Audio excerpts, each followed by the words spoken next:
I am ready to die, though missing my family. I will trust in God, though he will slay me, yet will I trust in him. These are some of the final words of Mike Turner. On September 3rd, 1998, over a month after setting off on a 9-day solo hiking trip, a hiker stumbled upon his lifeless body, pinned between a boulder near the shore of a nameless lake. Mike's story could have ended there, but the journal found next to him was a devastating account of his desperate fight to survive. This is the true story of Mike Turner. But how did he end up between the granite boulders that ultimately became his grave?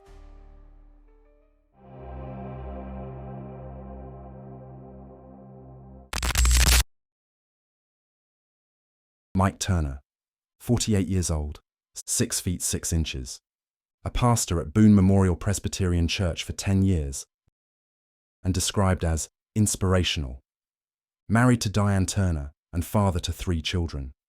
Loved the outdoors and was an experienced backpacker, enjoying the solitude and time it gave him to reflect on his life and purpose.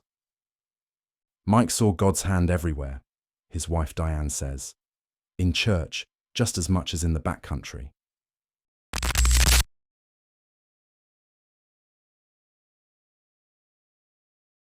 The summer of 1998. Mike Turner wanted to finish his 3-month sabbatical with a trip that would challenge him physically and spiritually. He planned a 9-day, 60-mile solo hike deep into the wilderness of Wyoming's Wind River Range. The Wind Rivers are the highest and wildest mountains in the state, 100 miles long, with 48 peaks above 12,500 feet. The 60-mile hike Turner planned, much of it off-trail, would begin and end in the 428,169-acre Bridger Wilderness. This was an extremely remote yet beautiful part of the world. This was a trip for experienced hikers. In big letters across the top of his itinerary, Mike called the trip his Wander in Wonder. According to the itinerary, Turner was to begin his hike on Thursday, July 30th, and meet his family and friends at the Big Sandy Trailhead on Saturday, August 8th, 9 days later. Mike chose to hike alone, off-trail, when mobile phones weren't as sophisticated as they are now. However, he was an experienced hiker, and Mike had mapped out the entire trip and planned for this trip months in advance. The solo trip would give Mike the freedom to set his own pace, focus on his photography, and give him the time to reflect with God. He couldn't wait. It was planned to be the adventure of a lifetime. But Mike could never have known this plan would ultimately take his life. On Thursday, July 30th, 1998, Mike Turner began the adventure of a lifetime entering the Wyoming wilderness with his black lab mix, Andy. They hiked to Eckland Lake, 6 miles into the Bridger Teton National Forest, and spent their first night there. As he sat down to rest from the day's adventure, Mike Turner wrote these words in the journal he had brought with him. I want to think about nature this trip, destructive yet grand, spiteful and gentle.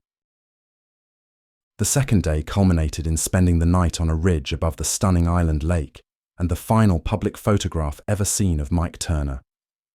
Mike's friend and hiking companion Mark Smith remembers, anybody I think who would go over that pass and see that view simply had to stop and take it in. He set up his tripod, he framed himself, he had Andy by his side, and he took what was simply a spectacular picture. Mike's journal entry on the second day reveals that he was experiencing the spiritual connection he had hoped for. With beauty and peace you refresh me, and all of it I need. God bless this trip. May it fulfill your holy purposes. Everything seemed to be going to plan. What Mike did not know then was tomorrow, he would be forced to make a decision that would ultimately change not only his route, but also seal his fate. For day 3, Mike had ambitious plans. He planned to hike from Island Lake across some 6 miles of Indian Basin. He then would ascend the 2,000 feet to the top of Indian Pass, and as he does so, it's tough going. The air gets thinner, the foliage falls away. It's a real challenge when you get up that high. At the summit of Indian Pass, Mike Turner paused to take a few photographs, consult his map, and then stepped over the divide onto the vast expanse of Knife Point Glacier, its icy surface marked by deep crevasses. This was to be the hardest part of his trek so far. To get across, Mike had to navigate 3 progressively steeper sections of the glacier. On the second pitch, Andy, whose paws were tender on the ice, began to slide and whine. On the third pitch, it was Turner who slid. Without crampons or an ice axe to stop himself, all he could do was point his feet downhill and ride it out. Saturday. A very tough day. We would have made it over Alpine Lakes except halfway down Knife Point Glacier. Andy's feet were obviously bothering him. So we decided to take a longer route, which turned out to be interesting. At this point, Mike deviated from the itinerary he'd given his family and friends. If he had kept to his intended route, Mike would have veered south from the bottom of the glacier back up into the snow of Alpine Lakes Pass. Or he could have chosen a longer but lower and even less traveled route. On the map, the alternative route that he took seemed very sensible, Mark Smith commented, having examined Mike's diverted route. What he could not have known taking that route, he ended up moving into an area where a few hikers ever go. Thank God we made it down that hill. On the 4th day of the trek, according to some reports, Mike had stopped to give Andy some water. During this time, the dog vanished into the nearby trees. Mike followed, pushing through the woodland until he emerged into a stunning mountain lake, more than 11,000 feet high and 16 miles from the nearest trailhead. The vast lake was surrounded by massive boulders. Andy had already crossed these boulders and was drinking from the lake. Mike moved cautiously over the rocks to reach Andy. When a boulder he stepped on moved under his weight, he jumped to the next one. His boots slid on the steeply tilted rock ahead. Behind him, the massive boulder pressed on, narrowing the gap. Before he could react, the 2 boulders clashed, trapping his legs above the knees in an unyielding vice. We can only try and imagine what would have gone through Mike Turner's mind at this point. It is clear Mike fought to free himself and to stay alive. But with his back to the boulder and his legs hanging, he couldn't gain enough leverage to move the car-sized boulder. In front of Mike was nothing but more boulders and the lake. He couldn't move. And so Mike Turner reached for his journal and began to write. About 2 hours ago, a large rock rolled upon me and trapped my legs. The journal entry is written in shaky, uneven handwriting. I was very careful, be sure of that, but I hurt. I am in your hands, Lord. I don't know what I face. It appears at this point, Mike Turner shifted into survival mode.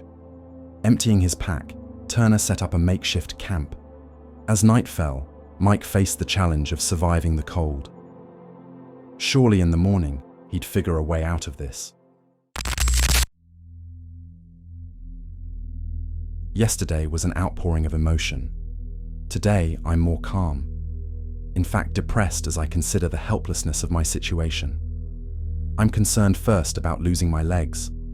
Second, running out of snow to melt for water, and third, fuel. Then hypothermia. I felt so foolish taking this longer pass. So lonely. Who would guess no one has come this way? Although the loneliness was difficult, the weather was Mike's greatest threat. Records from the weather station at nearby Big Piney show that summer, temperatures by day reached 100 degrees. By night, they dropped to just above freezing. Mike's body was taking a beating at this altitude, and he needed water.